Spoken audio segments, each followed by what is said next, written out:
Brilliance Audio. Tell Me How This Ends by Joe Leevers. Performed by L. Potter. The bench Henrietta Lockwood chooses to sit on is at the junction of three main roads. It could not be considered a peaceful spot, but it is convenient. She estimates it to be 1 minute's walk from this bench to the Rosendale Drop-In Centre, where she has a job interview in 22 minutes. She will leave the bench in 12 minutes, just to be sure. Being late October, it is a little cold out here, but she does not wish to pay for the privilege of sitting inside a cafe. She can see one from her vantage point. It is called Plant Life, which she thinks is a very ill-advised name, and, if she didn't have an appointment at 2 p.m, she would explain this mistake to the proprietor. Despite the weather, Henrietta can feel a sweaty patch collecting on her back, so she leans forward to ensure it doesn't seep into her blouse. It is a result of her keeping her backpack firmly on. Granted, the only person who has even glanced at her was a sad-looking woman walking 2 chihuahuas, but muggings are on the rise. Henrietta knows this is true because she reads about them on a daily basis in the city's free newspaper. The drop-in centre, why don't they just call it the I've Got Cancer Centre, she thinks, is located in the west wing of a hospital in an exclusive part of London, all Victorian squares, private gardens and tall plane trees. Henrietta can see it from her bench, a handsome double-fronted building with fluted pillars either side of glass front doors. The building may be elegant, but the people who come and go are all sorts.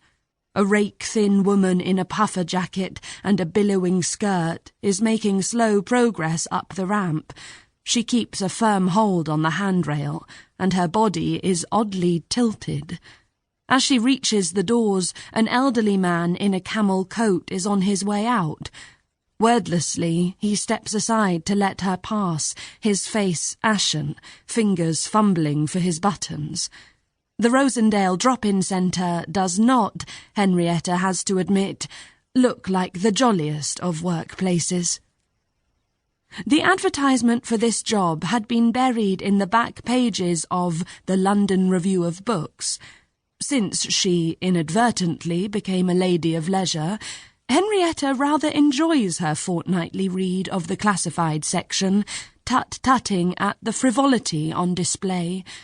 Yoga and writing retreats in Greece, people seeking a mate to share interests in poetry, hill-walking, and possibly more.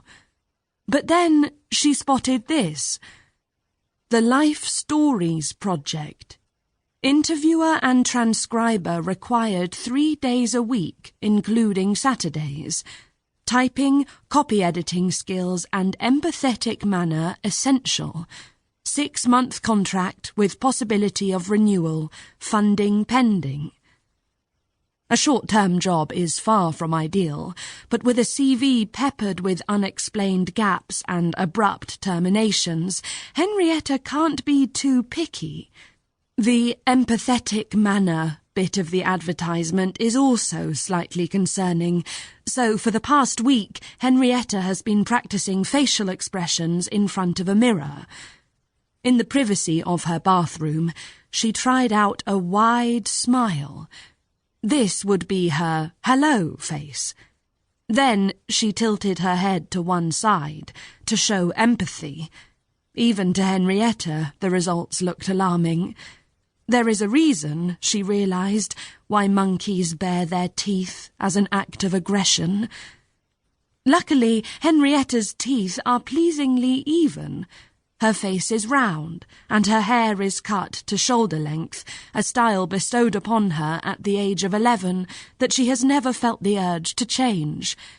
She does not indulge in makeup. Even at the age of 32, her efforts always look like those of a child, let loose with a set of crayons.